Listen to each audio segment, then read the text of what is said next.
This is a Dauntless Media Collective podcast. Visit dauntless.fm for more content.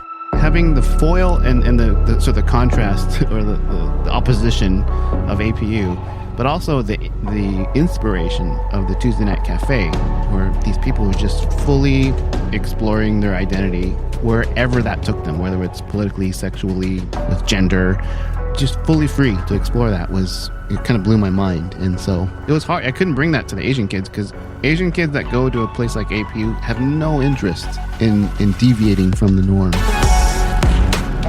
Hi, I'm Nate. I'm Gail. And this is Full Mutuality.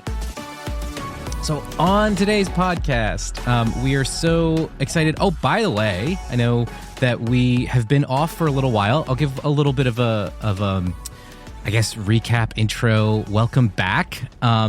We are, I guess we'll call this the start of season 2, even though we probably are going to continue our break after we drop this episode. But this will be like the first episode of season 2 on our list of episodes. But we're only back for one episode for a little bit, and then we'll come back afterwards. But we thought this was important enough to just drop in. It's a preview. Yeah. Mm-hmm. It's a preview of what's to come, which is more shenanigans from us and our friends. And speaking of friends, we have on today's episode somebody one of who our replaced really good, me.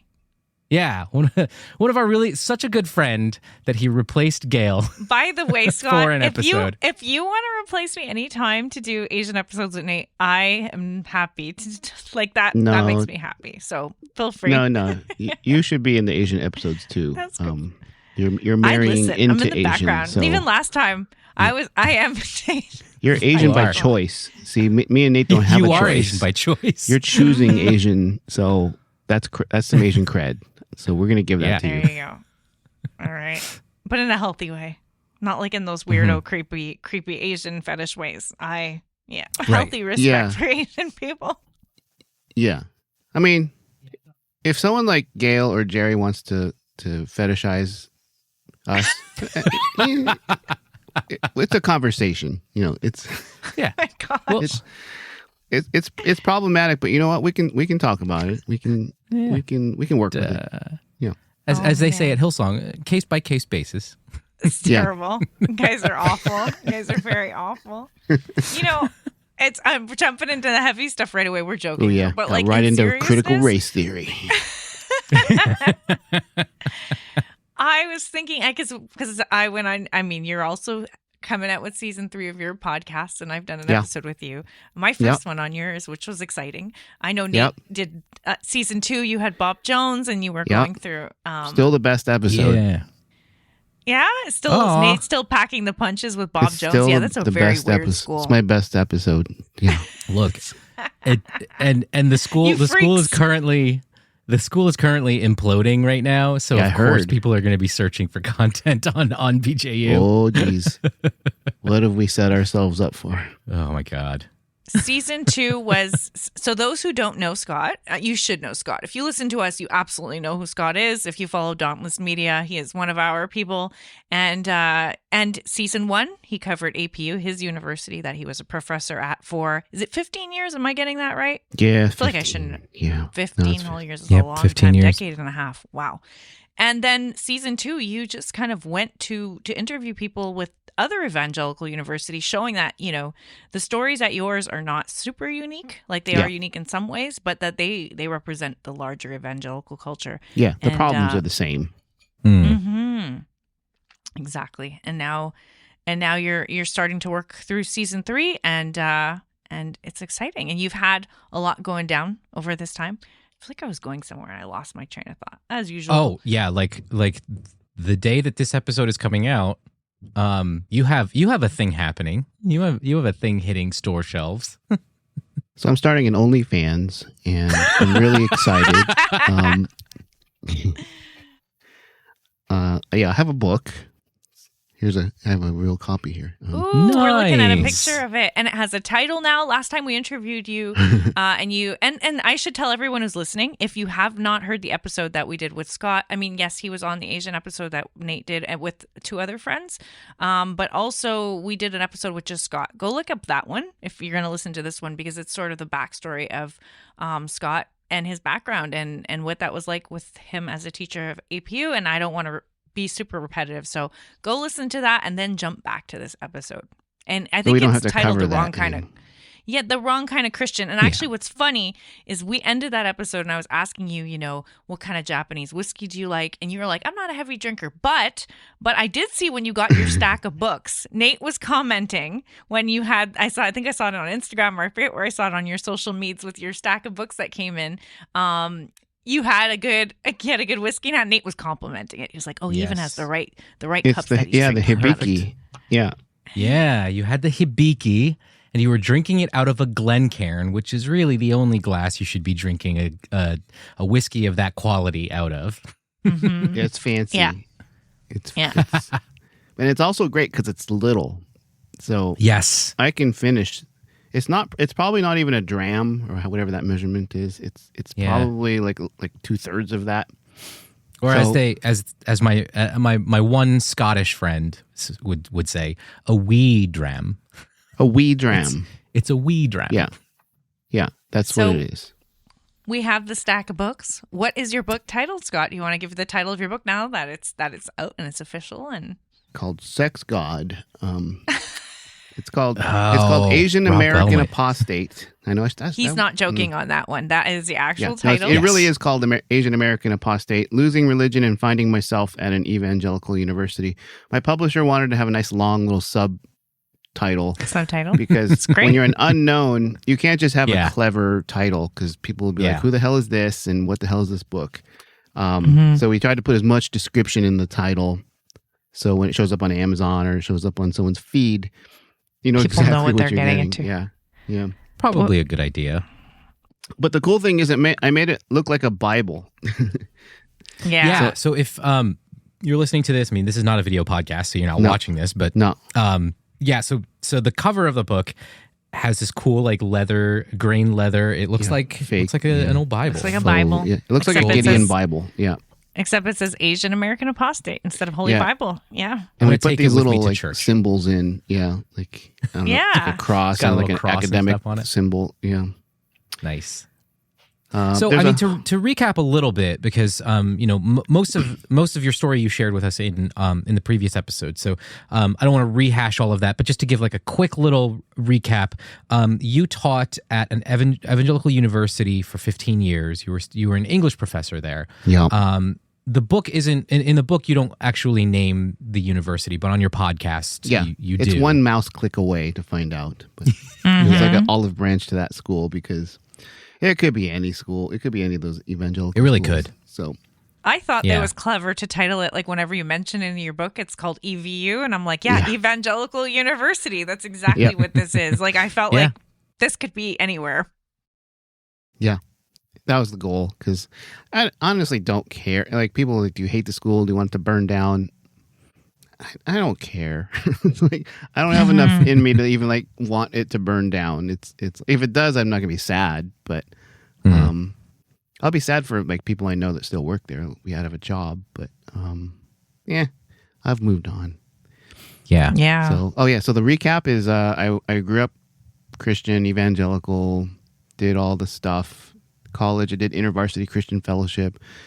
There's an episode of my podcast where we talk about that. By the time I was in my mid to late 20s, I was pretty much deconstructing into like this progressive Christian identity. So when I got hired to teach at that school, I already had one foot out the door. I still claimed Christianity as my own, so I felt okay. But within a few years, I was like, I don't think I believe in this anymore. It's a problem because that was the same year they gave me a full-time job. Yeah. So I taught there for the next 10 years, just teaching English and teaching them how to be nicer Christians was all I was trying to do. I never tried to talk anyone out of their faith or challenge their faith. I was trying to teach them critical thinking. Critical thinking and just what does the Bible say or what doesn't it say, and how does your faith interact with the world I did it. Most of the students really loved the classes I taught, and I got nice reviews, and students would even tell me they felt like they were a better Christian coming through my class. And so as long as I was getting those reviews, Now, not everybody loved me. Some people just called me Satan and Right. a lot of names, actually, just simply because I wasn't a conservative fundamentalist. Right. But I was still under the umbrella. Everything I was presenting in class was still under the umbrella of Christianity, of many stripes. So Yeah. I hung on, and then they were going to fire me because I was involved with the underground LGBTQIA group that was illegal. They were trying to get rid of me because it was a stain on the faculty to have someone supporting queer kids. I was already in trouble for supporting the BIPOC kids, but they have diversity statements, so they couldn't fire me because of that. They just kept an eye on me and kept calling me in to to explain what I was saying or talking about in class, because students would complain. We talk about racism. That's Okamoto's dividing the community by talking about racism. So divisive to talk Yeah, about racism. so I gotta divisive. love that Yeah, so so it's hateful. just so ridiculous. Yeah, I got that. How dare you? Every semester, basically. But then the LGBTQIA thing was just a bridge too far for the administration. They're like, okay, once it got out that I was involved with that group, they demoted me a couple times, and then they were going to fire me, and then I just ended up quitting. So, and just became a stay-at-home dad for a number of years. Took care of my wife through her cancer treatment. Got really good at cooking, so I'm still the home cook. I cooked a meal just before I came on here because What'd you cook? Jerry's coming home What'd you from cook work. tonight? I just barbecued chicken and some quinoa. Oh, and nice. some Classic. beans, Yeah. and- yeah. Oh, a little quinoa. That's not quite so classic. And I was gonna make you're- rice, but then it was gonna take too long. It was like, oh, this just only takes 20 minutes to heat up. So anyway, here we are. And so I wrote a book. I started writing the book back in, when I was still teaching there. I was keeping notes, and anytime someone said something ridiculous, I started writing it down just because I thought it'd be fun to tell these stories in a bar to my friends. So initially it wasn't, I'm going to write a book. It's like, this is a coping mechanism to write this nonsense down. Yeah, kind of. I thought about writing a book. I kind of kept it in my back pocket, like, well, if things don't work out here, because at the time I thought, well, maybe I'll make a career of this, and I'll just be this inside guy who works at a Christian school who, just helps Christians be better Christians. I felt like that was a nice, fair calling. But once they wanted me out, they're planning all kinds of stuff, and so I had to go. Yeah. And then it became a book. So you had this idea of writing a book, and then your wife went through cancer, and that kind of put everything on hold. And Yeah, for about a year. And then people say, write a book. Yeah, you can write a book, but no one's gonna publish it if you don't have 50,000 followers on Instagram or Twitter. I think I had 12 at the time. It's agents wouldn't call me back or reply to my emails. It was a long process to find someone who believed that I could write a book worth reading. And so my publisher, Lake Drive Books, David Morris, took a chance. I talked to him. Brad Onishi introduced me to him, and he believed in me, and he's being rewarded big time. I just had a review in Publishers Weekly for the book come out this morning. Wow. And I got a profile written up a couple weeks ago, and That's so awesome. My publisher was like, basically all those people that rejected you are now looking at Publishers Weekly like, oh yeah, I guess we passed on that. Oh, that guy. Damn it. and it makes sense too that this is a topic. On many levels. I love the title Asian American Apostate, and I just finished listening to the audiobook version of your book. Driving you got back to hear and forth me to read see. it. I love it. And actually, I highly suggest it, especially if you're used to listening to Scott's podcast and your podcast is, when you talk about how you were that teacher that mostly got along with your students. It's very obvious from your podcast that your students loved you. Like, not only do they want to come on your podcast, but you can see that you've developed a rapport over the years with them. They have fond memories of you. But listening to the book kind of was fun because it's in your sarcastic, normal voice that you have when you're doing. I'm so used to your podcast, and I love listening to it. it that like it was fun to listen to the audiobook. I'm gonna get a hard copy just because it looks freaking cool, so I can have both. But I want to have that looks like a really neat. It's a great conversation topic starter too, and I think now more than ever, in your book, you do talk about your own racial identity and kind of that process at an evangelical university, and you talk about evangelicalism and the bigger issue it is in the culture we're in. And both of those topics like are just simultaneously like so relevant and so important and so worth the conversation. So I feel like your book is really timely. Like it's speaking to the issues that people have or are wanting to dig into right now and learn more about. On the evangelical side, like, wow, it was I just want to fan over it for a bit. Like, I really appreciated how your book. Thanks, Gail. That's so nice of you to say all this. I'm like, yeah, geez. no, I like when I got to the last chapter, I was like, it's over. I want to listen to more of Scott's book. I was enjoying your thoughts and listening to your journey, and it wrapped up on a really nice note too. It was very inspiring. But like, I love how your book flashes back to you at different points of view in the past, like. Different, when you were in college, then you go back to being a teacher, but like how those two, different things you learned along the way and how it influenced your deconstruction, but also the way you were teaching your students and what was important to you to communicate to them, the values that you learned along the way that you wanted to impart to them. So it was a beautiful, like, I felt like I got to know you better. I loved listening to your story and seeing the process that you were through. I did have a question though, like when you were writing the book, what in your head, what is your goal, Scott? Like what was what are you like, what you put this out there for who's your people that you're putting this out there for? Mm-hmm. I had a couple of different audiences. So, the deconstruction topic is big these days and there's a lot of books coming out. So I wanted to be part of that conversation. But I also wanted it to be that I was building towards something through that process. So it's not like a how-to or, a DIY or anything like that. It was more just like, this was what I did. That worked. And I'm really fortunate and privileged that I was exposed to this one community called the Tuesday Night Cafe right when I started teaching at Azusa. And through the years, to their credit, they accepted me, this, Christian guy. And they became my chosen family, the people in that group. A good chunk of the people who wrote blurbs for the book were from that community.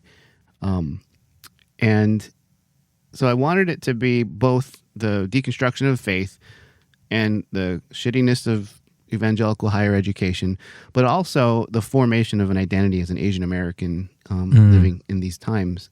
So I can talk to religious studies people at college, or I can talk to ethnic studies or Asian American studies to talk about, the role Asian Americans play in faith communities.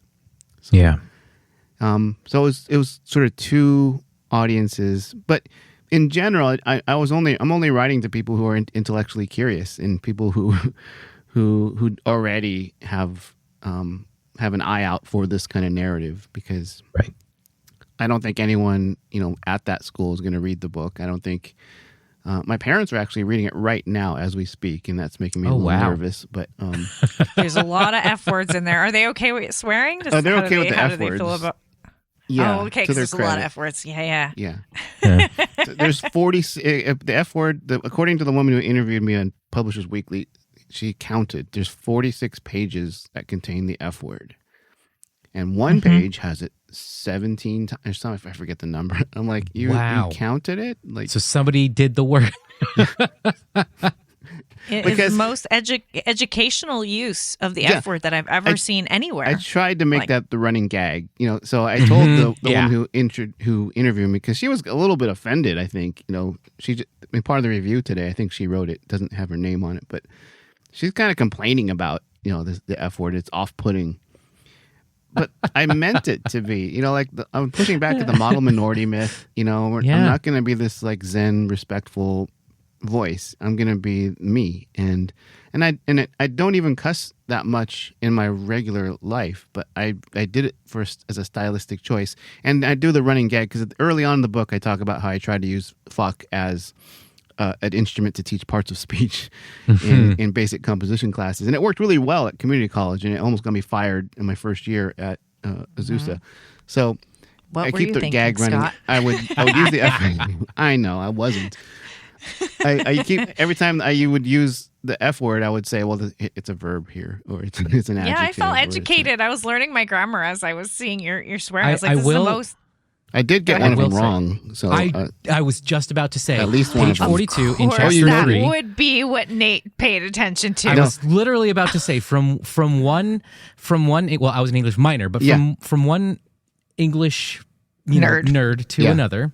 I think I said it was an adverb and it was an adjective. You said it was an adverb. The sentence was, it was a fucking rush. Yeah. Of course. And that's you what said call it. adverb. It is an adjective. Just for anyone listening here. Yeah. Nate, No, I you noticed are that such a when I was nerd, recording the such a audiobook, nerd.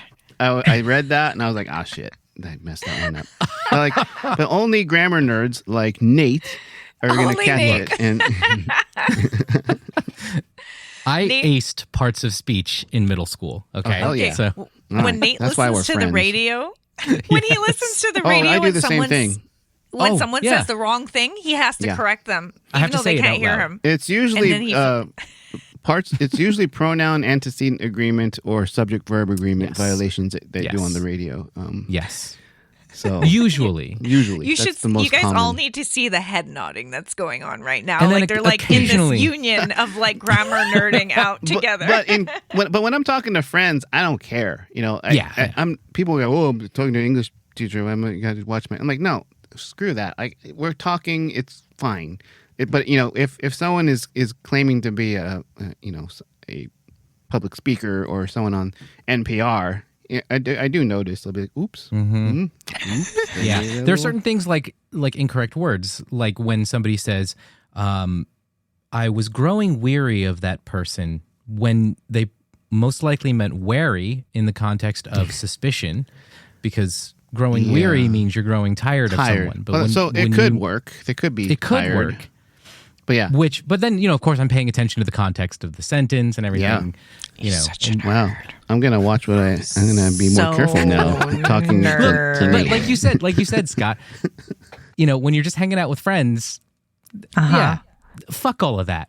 But That guy And how hates are you people using who that correct adjective people. verb? Like, What was yeah, that? no, verb I called? don't. that was a verb. I don't- command. Yeah. Verb. It's no fun being with someone who's correcting people's grammar in live conversations. Like fuck that person. That's just not cool. Yeah, And you're usually wrong too. The people who are super like anal about it, they're usually wrong. They think they're right, but they're not. Yeah. and it's often things that have evolved over the course of the evolution of the English language, right? So somebody might say, the when the word literally was becoming popular again to use as sort of an emphatic word. Yeah. And people are like, oh, well, literally, you don't really mean literally. No, and they then we get usually all mean figuratively. Yeah. right, or emphatically, really. Yeah.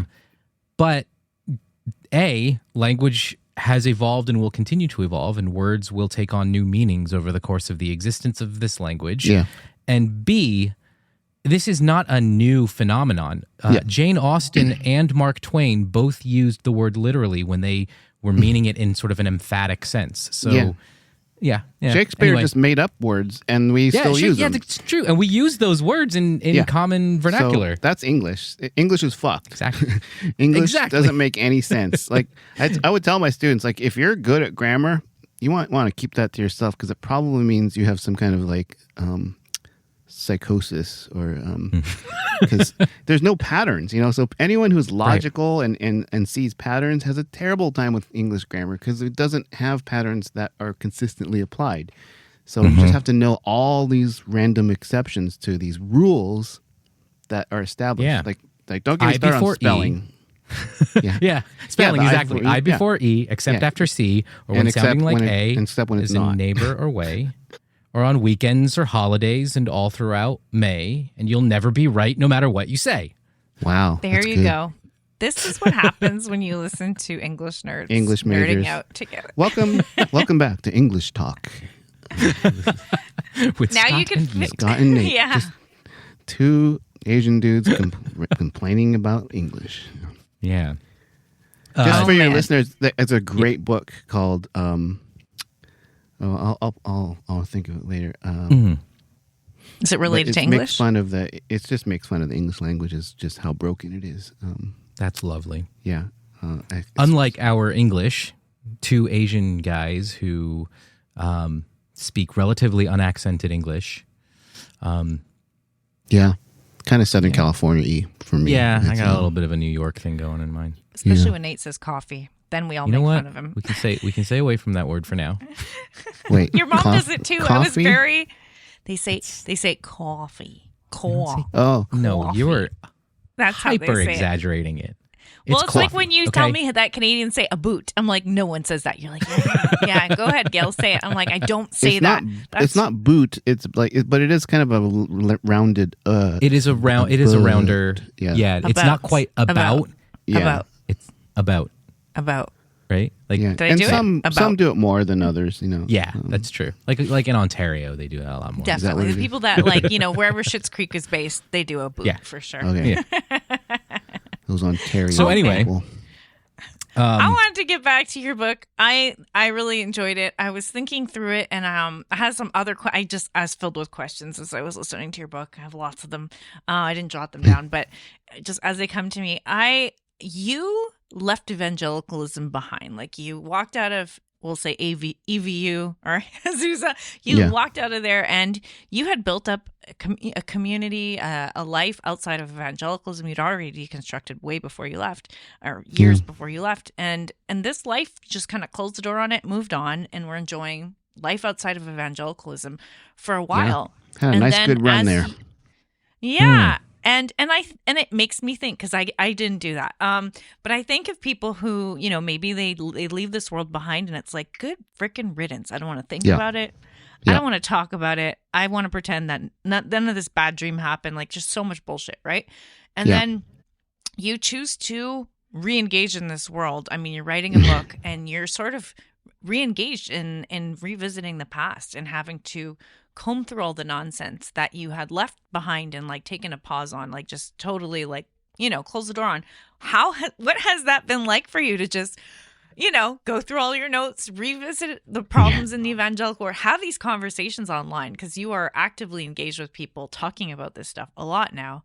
What's that been like for you? Like, to go back and dig and process through all this after you kind of, like, left it? Yeah, that's a good question, because at first I was very reluctant. I was like, and what got me through the deconstruction was I have friends from church when I was growing up, and from college, from InterVarsity, who have also left the faith. We didn't have the word deconstruct or ex-evangelical. We just were like, we just no more. You guys are the and OG so deconstruction people before it was even a name. You were doing it. We didn't have names. I called it deprogramming or just.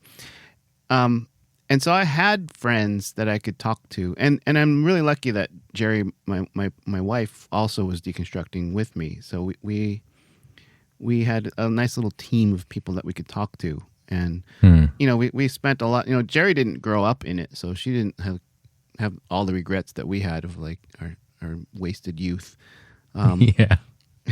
Fearful of everything. God. Yeah. So when I saw I wanted to write this book because I thought it would help, but I didn't realize that there was already a big community starting. I thought I invented the term ex-evangelical. I was trying to think of a title for my book back in, like, 2015 or 2016, and I was like, I think I'm gonna call it ex-evangelical or ex-evangelical or some clever shit like that. So I Googled it and I found this guy like Blake Chastain. I'm like, oh man, damn it! He's already been on, like, Got the there news first. and he was already written about, and it's like, oh, yeah, all right, fine. He came. I mean, up with it first. no shade to Blake. No, but- I'm good friends with Blake now. So, and I confronted him on. I was like, just so you know, you stole my word. You stole my idea. Yeah, man. Which is fine. The book ended up being different anyway. Yeah. So, but yeah, it was a funny thing. I was able to. I went on Blake's podcast and I confessed. I'm like, I was mad at you. So yeah, Blake's beautiful. I love Blake. I think you gave him some sort of trophy too for like winning. I don't know if it was chapel best chapel probation story, which I took away and I gave it to Asbury. Yeah. Two weeks of chapel culminating with Francis Chan is just a torture. That's just inhumane. That's. Oh my God. Oof. That's You know anyway, horrific. I'm glad to be back in the conversation. People like Blake, people like you all, it's been awesome to meet so many people who more recently have deconstructed or left church. And some are still Christian, and some are agnostic, some are atheists. There's a whole range of people, but we all recognize that there was damage done to us, whether it's for gender or sexuality, or for race, or just fear of burning in hell, and being responsible for our friends and family not burning in hell. I mean, these are all traumatic things. When you're in it, it's just your reality. But then you look back and you're like, damn. That was intense. Hey everyone, I'm Jessica from the Leaving the Village podcast. I wanted to take a moment to say thank you for tuning into this show. We're so grateful that you've decided to spend your time with us. Seriously, Dan, Gail, Kathleen, Nate, Scott, and the rest of us here at the Dauntless Media Collective couldn't produce content like the show you're listening to without your support. I'd also like to invite you even further into the conversation. Right now, there are some great discussions happening over in the Dauntless Media Collective Discord server. If you're interested in chatting with other folks who are deconstructing and decolonizing the oppressive traditions they came from, please feel free to hop onto the server. If you don't know what Discord is, it's a place where communities can gather online for chatting on a wide variety of topics.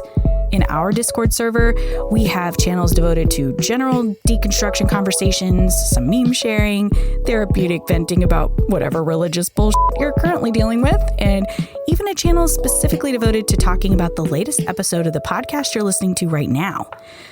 I hope you'll join us. You can log in directly to the Dauntless server by clicking on the link in the show notes, or heading to dauntless.fm and clicking on the link in the top banner. See you there. You tell this story to somebody who is never part of evangelicalism, and you watch their expressions and you're like, oh, this is a lot weirder than I even imagined it was. When you see it so through their eyes. to me. Yeah. It's like, yeah. And some were worse. I had it pretty easy too. I didn't have like Nate's Bob Jones story. Experience. I don't know. Some of the stories in your book of what you dealt with students, what teachers, you were always at APU. Yeah. I want to, park here for just a couple of minutes. I think that's a fascinating. So looking at a school like APU, or as you call it in your book, EVU, compared to my experience at BJU, which will never not be funny.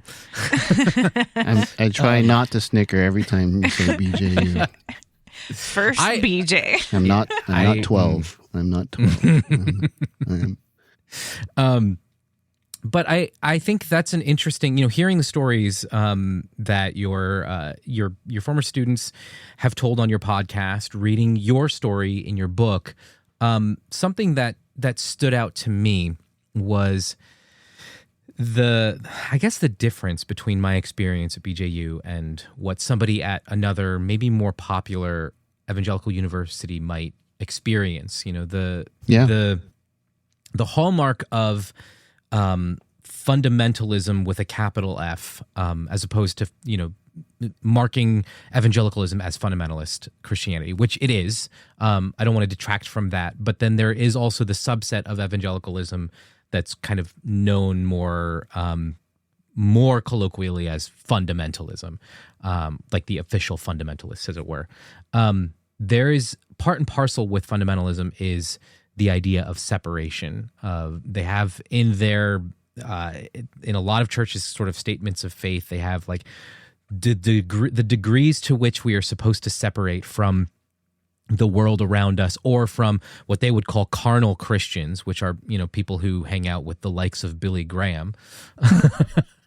And so a university like Bob Jones, those experiences might never exist, because I don't recall ever coming across a professor of color, at least not in my classes, not in I spent 3 semesters in the film and video production department. So I not in that department, not in the English department, not in the writing and publication department. I didn't come across a single professor of color. And so a lot of those experiences just might never have happened because students would never be challenged. They would never, those questions that you posed your students would never have come up. Like a student that would come up with the idea to write a thesis on why all Mexicans are lazy, that paper idea would never be challenged by a professor at BJU. Right. They would just be allowed to write the paper. And by a lot of professors at APU, for that matter. Right. But you would not have existed at BJU. No, they wouldn't have hired me, right? So, right. And that's something that that strikes me. Now, that's not to say that professors don't eventually over time start to see some of the bullshit that goes on, but they are very quick to snuff them out. And I find that fascinating. I don't know. I just find that whole juxtaposing very interesting. That both. I'm not saying that either one is more or less harrowing or traumatic than the other.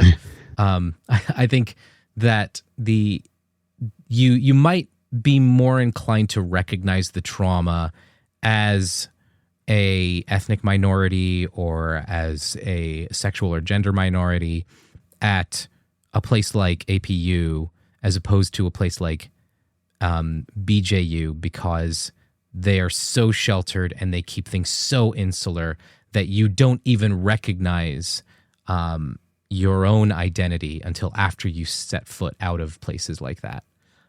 Yeah. You know, I don't know any professors at Bob Jones who weren't also graduates of Bob Jones undergrad and Bob Jones graduate school. So they never hired from outside the school. It was a very insular kind of environment. So he never got any perspectives from outside.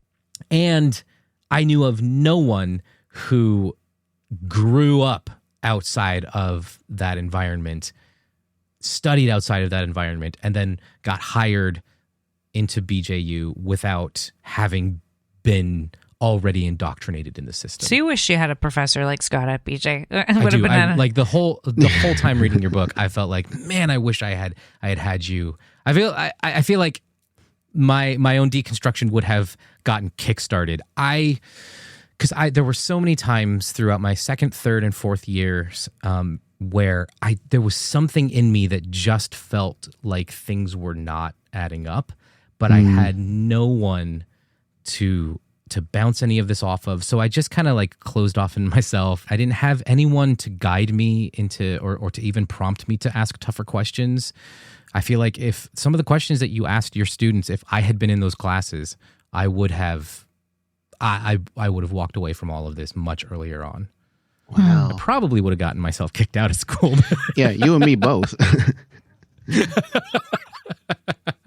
What held you in it, Scott, when you were, I'm sure there might have been some students like Nate who appreciated you, and you probably had just as many or more. Did you have more students that were upset at you for that, or no, did you find more of them more receptive? Most appreciated. Yeah, I'd say 90%. Yeah. It was just a vocal 10% that were just constantly complaining.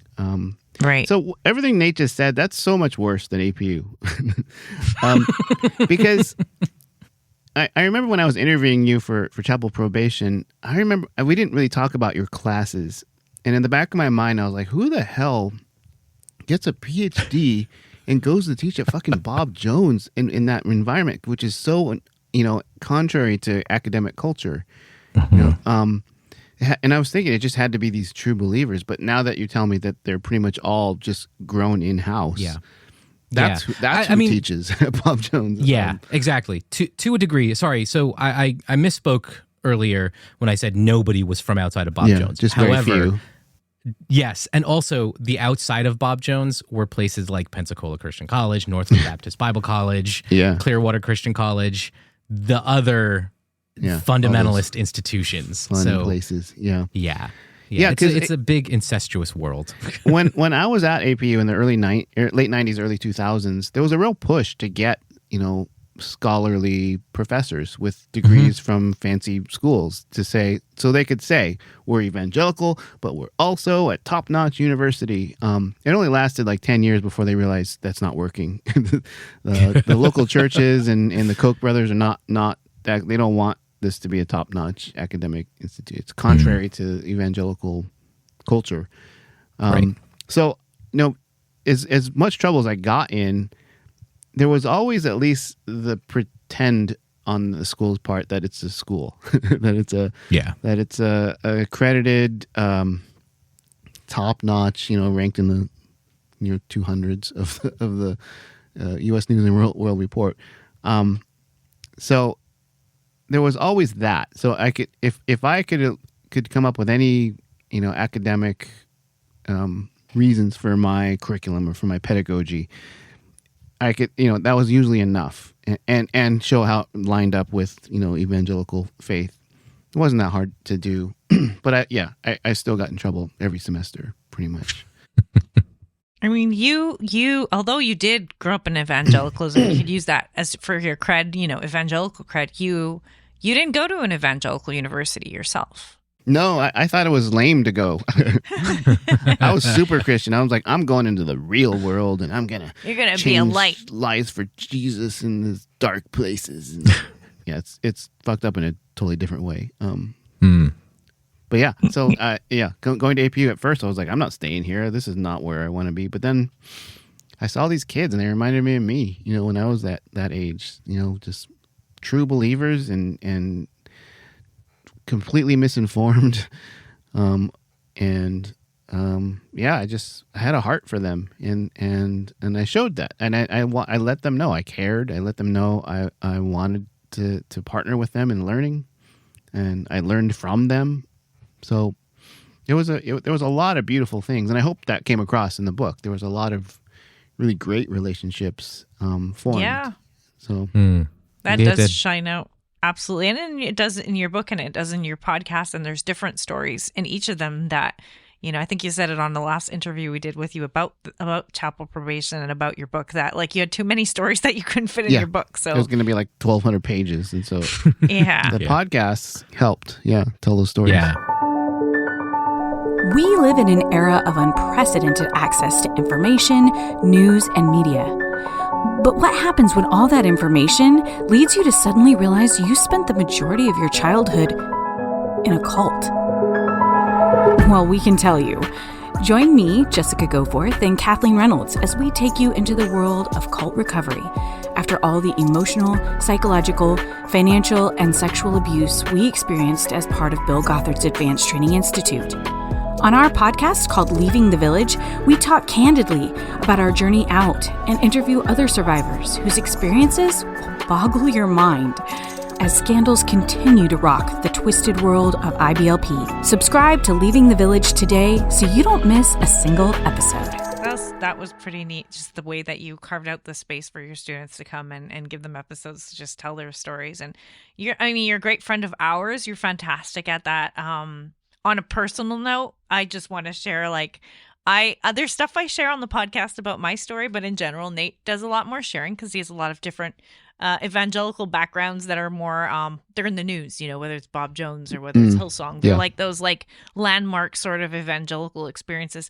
Mine are more like, abusive foster child background, bad marriage, stuff I'm not necessarily going to get all into detail on the podcast about. And I had just... was just talking about how for my own healing journey, maybe I feel like I needed to be seen and tell my story because there's power in storytelling. And you, Scott, were a huge person to encourage me to tell my story. And you and a few other friends of mine just listened to me tell my story. And I felt seen, and it was powerful. It didn't need to be on a podcast. Sometimes we have stories that are not for podcasts. They're just more like for friends who we trust and in an environment that's more discreet. And I just felt so seen, and I'm thankful for you. I'm thankful for and I wanted to say that story here because it's the genuineness of who you are. Like, People might think, oh, Scott holds space on his podcast because he's building up for his book. But no, that's who you are. That's who you are with your friends. You hold space for people, and it's a beautiful gift that you have. And I feel like your podcast and your book are a reflection out of who you are as a teacher, as a human being, as a friend. I mean, you chilling with your students outside of class seems to be a theme too. Seems like you've built some deeper relationships there that a lot of teachers don't do with their students, like genuine deep care for your people that you connected with. And I was going to ask that question, but I feel like you've answered it. Your motivation to sticking it out there seems to be very driven by those relationships. Like you probably wanted to leave and ditch many a times. Yeah. Oh yeah. There were days I drove home, my hands shaking on the steering wheel and just God. like, oh my God, this is too much, and but yeah, I stayed because of the students and because there was always, like, even the very last semester when I was done, like I the writing was kind of on the wall and the end was near, and I told myself when the semester began, I'm not gonna engage students anymore. I just can't do this anymore. I can't put myself out there emotionally and psychologically. I don't have the bandwidth. I'm just gonna finish out this semester and we'll see. And after the first class of the literature class, these two young women came up and they said, "We're just so glad to be in your class. Can we go have coffee?" And I was like, "No, we can't today." And I put them off for a couple days, but they were persistent. Like, "Please, can we just? I would love to ask you some of these questions, and we can't talk about this with anyone else." And it was like, "Oh fuck." And they became really. I'm still friends with them on social media to this day. One of them is now a lawyer. Wow. I'm not sure what the other one's done, but like I'm still in touch with them, and it just showed me that it's important for you to just be available. I don't think I said anything revolutionary to them, I don't even think I gave them any advice. I think I just listened to what they were complaining about, what they were going through, and what the stories that they had to tell. So to your point, Gail, I see it as an honor to be there for someone, to hear someone's story. If someone's willing to tell you their story, it means there's a level of trust, and that's a precious, sacred thing to me. And so when you can have those connections where you show up for each other just simply by listening and honoring the story being told, that to me is what replaced God.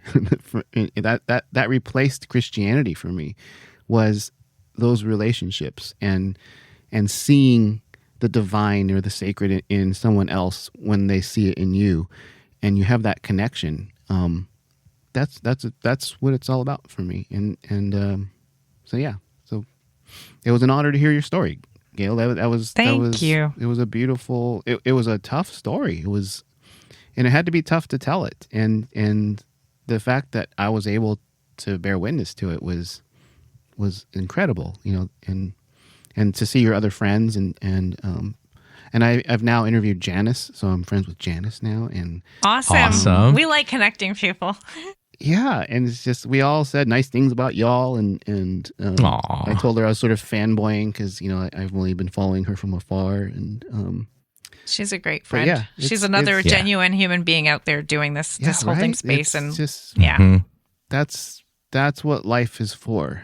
Yeah, there's a lot of lovely community in this deconstruction space, and I honor your story too, and I'm thankful you put it down in your book. And I was just thinking of, like, I was trying to take notes because for the podcast, I'm like, oh, there's so many lines in here, things you said, and then I couldn't find my note. As I was with Nate setting up for the podcast, I couldn't find I'm like, Nate, I can't find my notes. Like, I'm sorry. I'm like, this is what happens when you have ADHD. But I do remember one of the things that really stood out to me, like, even if I didn't write it down, it stayed with me, was you were comparing Apostasy and, like, helping run the Asian Club.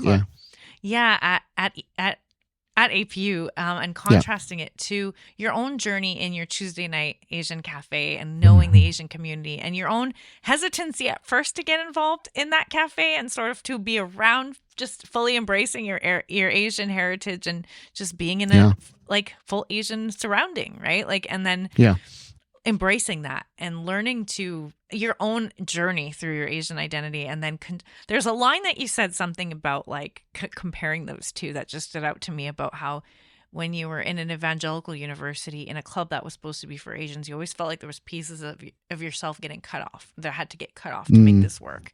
Whereas when you were in your cafe environment for Asians, it was like a celebration and you could be fully yourself. And that sort of contrast, like just, it stood out to me. It breaks my heart about evangelicalism as a whole, is like all the cutting off of people's identities that happens in those places. Even spaces trying to be created for identities are still that. They still have limitations on how far you can go down that. And it was kind of heartbreaking to read through, just your struggle to try and help them as Asian Americans in a school where whiteness is what you're supposed to conform to.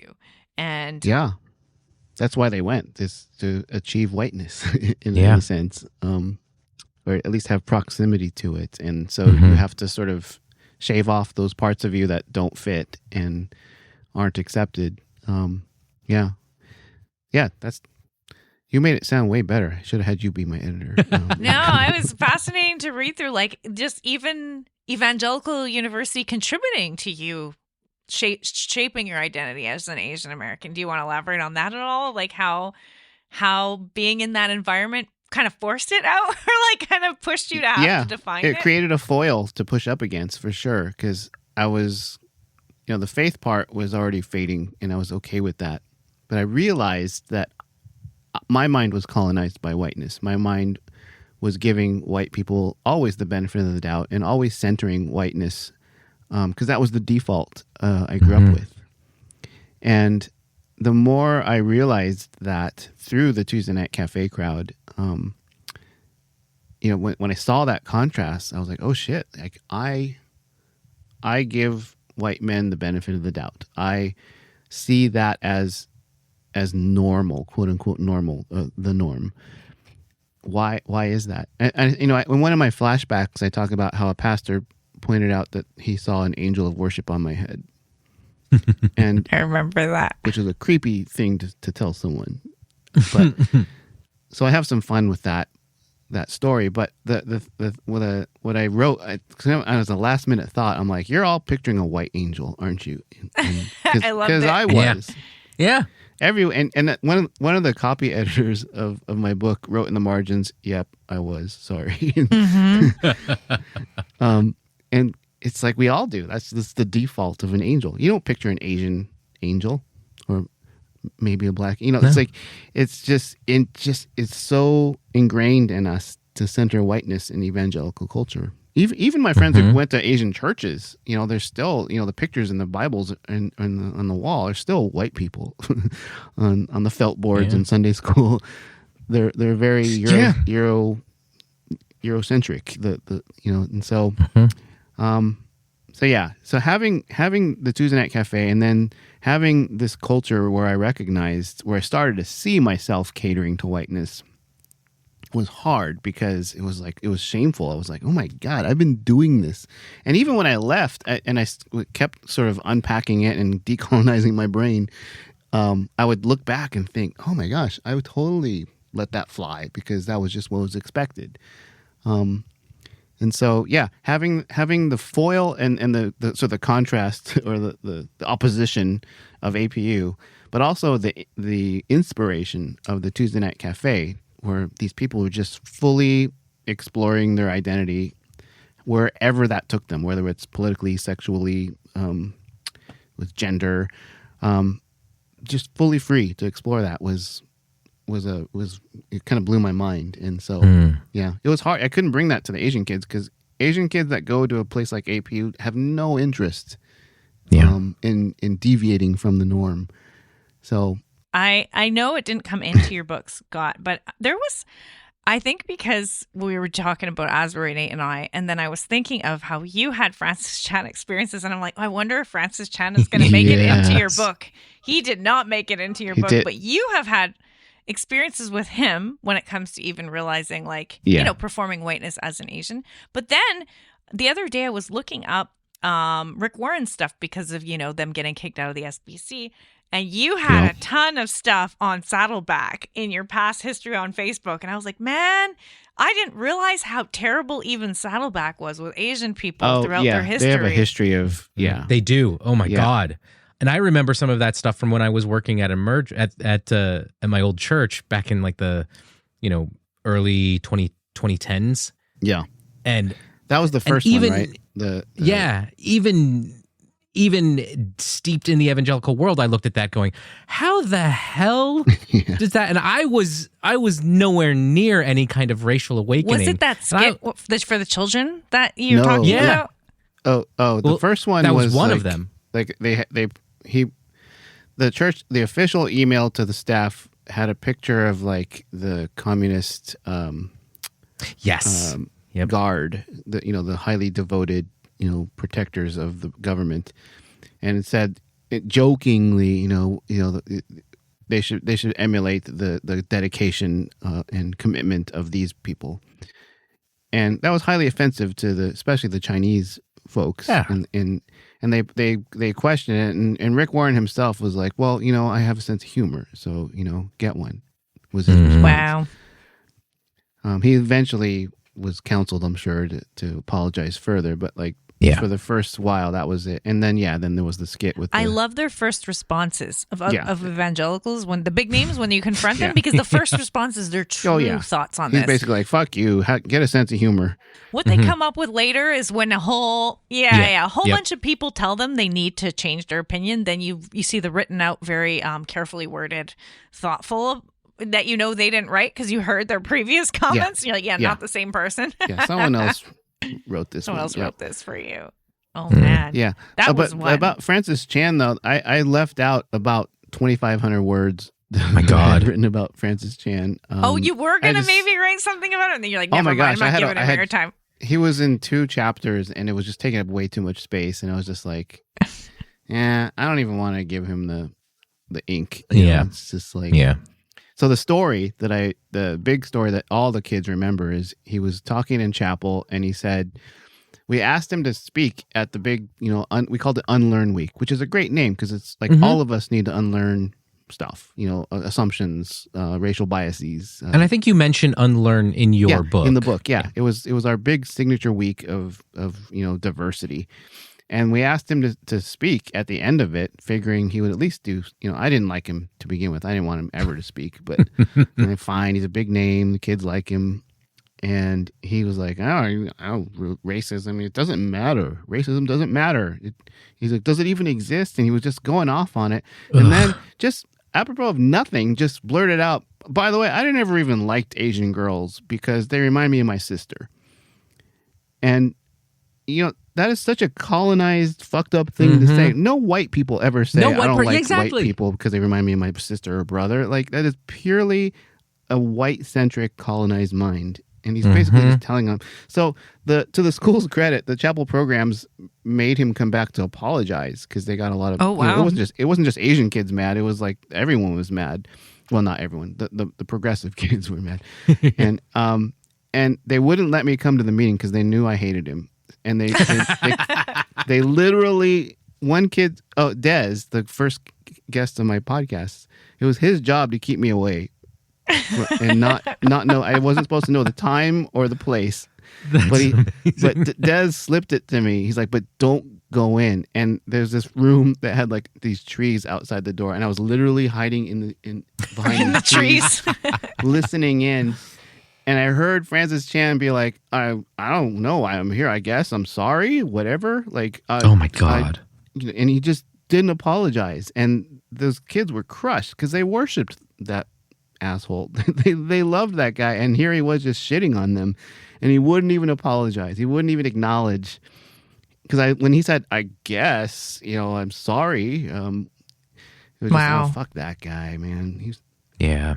Nothing he says is of substance. Like, why do people like him? I was just on a YouTube atheist YouTube channel this morning, and I went off on Francis Chan. I hope that doesn't come back to. Oh, I gotta go look it up and go watch it after this. Because people love him some Francis Chan, man. He's like the magical Asian. He's like he really is. I mean, there's a lot of. I mean, we have a conversation for another hour episode on this, but. Yeah. Right. He's like a minstrel. He just makes fun of the Asians before the white people do. And then he's got these like fake theology.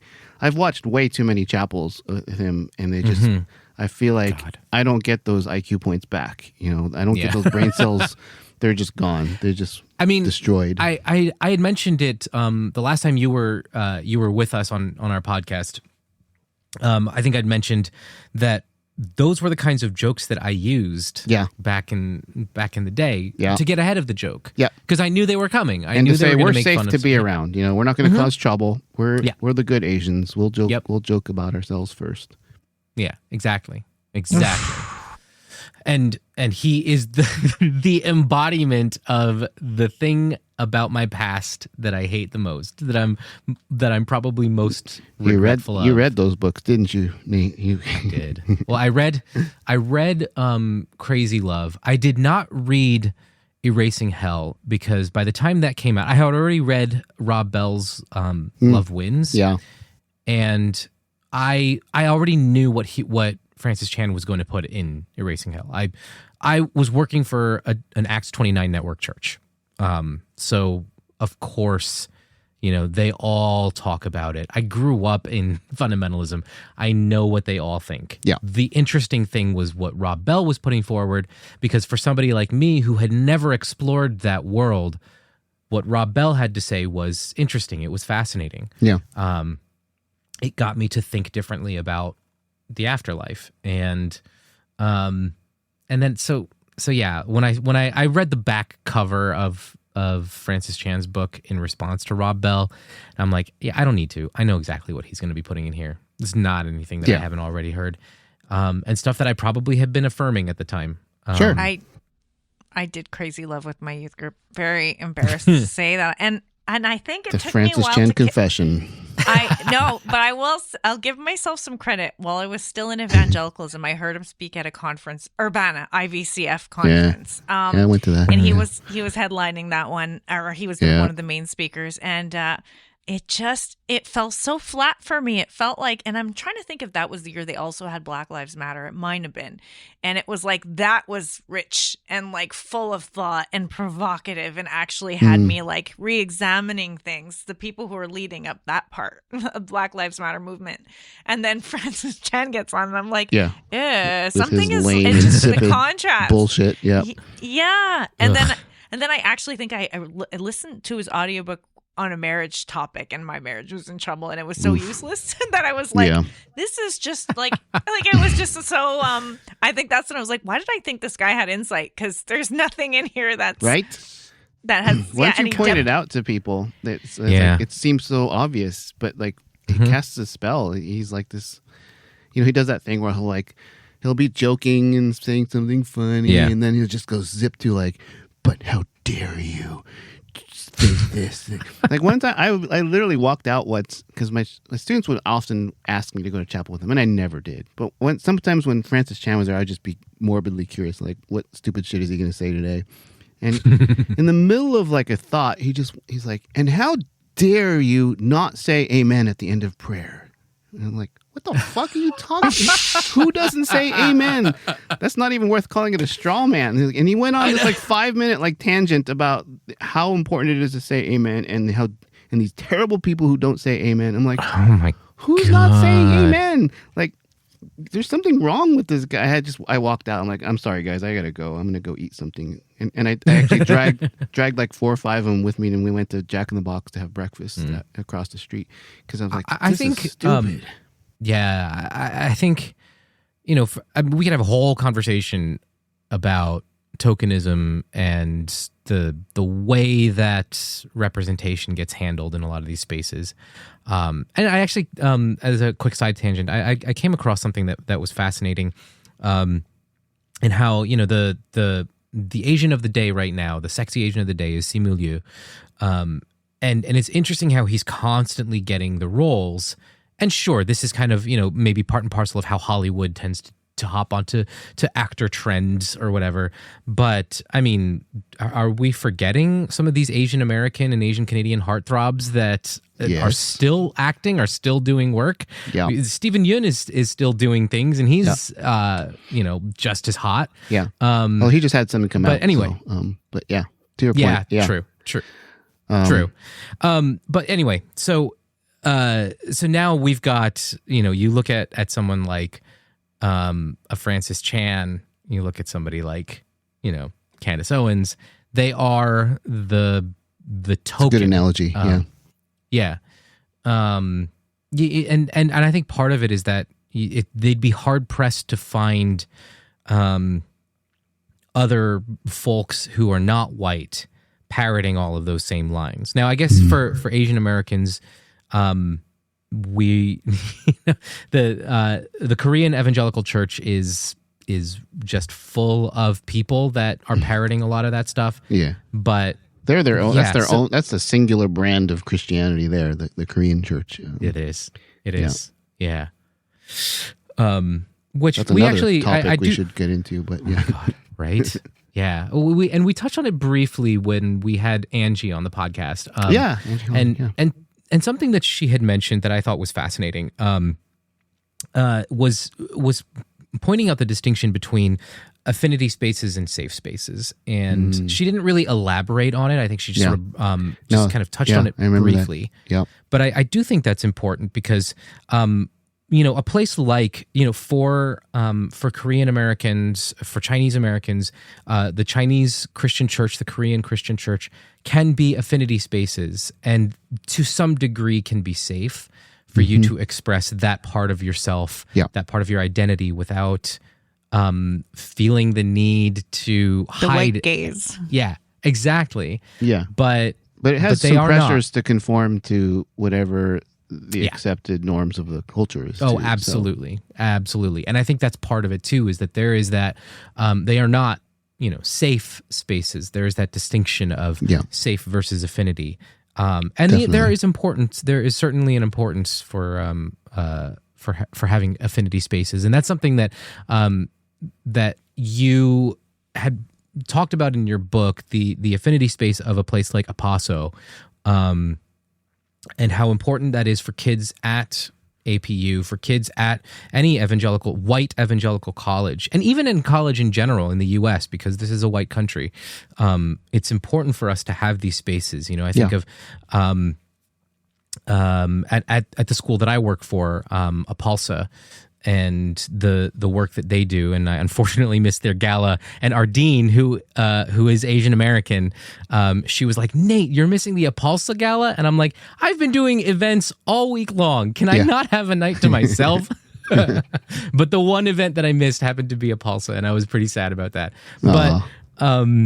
But yeah, these, like, the importance of affinity spaces, but the distinction that you draw between a place like Apostasy and a place like your Tuesday night cafe, that is a powerful place which students at EVU wouldn't have the opportunity for a safe affinity space like that. And that's something that I read as I was reading your book. I felt a little bit of jealousy because I looking back, I wonder how much of my life would look so different, and how much sooner I would have embraced who I am as an Asian American and come to a recognition of the rich history that is embedded in Asian America that we never learn about in school, and we never learn about even outside of school. We can only discover in certainly these not places. in church. Oh yeah, definitely not in church. So that even a place like Apostasy isn't equipped to handle those kinds of conversations. And when they're embedded in a place like APU, they just the administration just comes down hard on any potential for exploring some of those topics. So kudos to you for the work that you put into that, despite the fact that it's sort of just,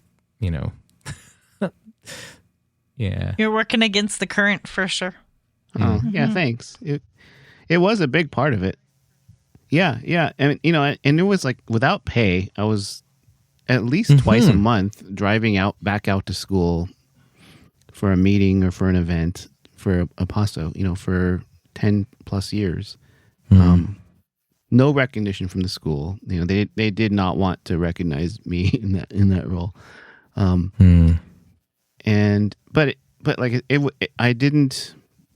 It wasn't a bad thing. I enjoyed it. I looked forward to it. It was an honor to at least try and help these kids see themselves, as who they were, as opposed to how they were trying to project themselves into APU culture. Eventually they got sick of me and they basically just froze me out of the whole thing. Like, we're tired of talking about race. Can we just have boba? But I feel like your book is a fascinating journey of just the current trends, even throughout the years of evangelicalism. Like, I love how your book, aligns with, takes us through the political, who is getting voted in, and how that changes the climate in an evangelical university. If Barack Obama was there versus George Bush versus kind of how the sad kids, days. right, how they responded to different things and how the climate sort of shifted in different years while you were there.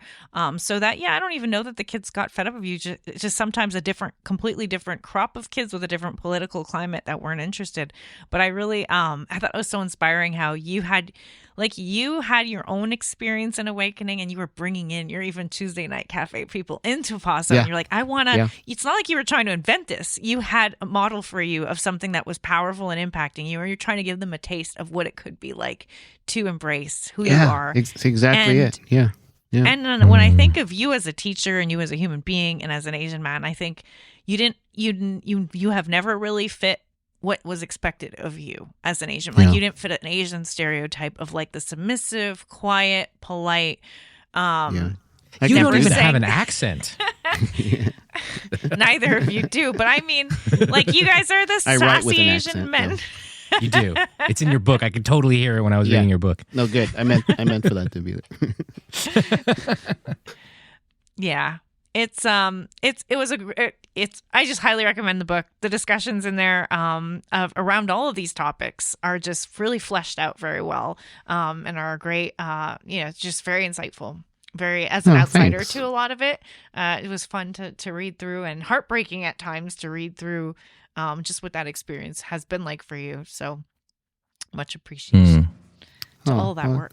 I appreciate you all reading it, and you didn't get the full copy, or did you get the full copy? Because I thanked you guys in the back because I made sure I spelled it right. I did get the full copy, and I actually only just, as we were talking, just looked at the acknowledgments. So thanks for mentioning us. That's so kind of you. You all I heard the are audio like book. an important part of this whole community to me, and so it's the least I can do. Scott. Yeah. You're an important part of our journey as well. And my own, like, being able to hear you talk about your embrace of your Asian American identity, has really kind of inspired me to do the same. So thank you. Oh, yeah, no, I listened to you too. So,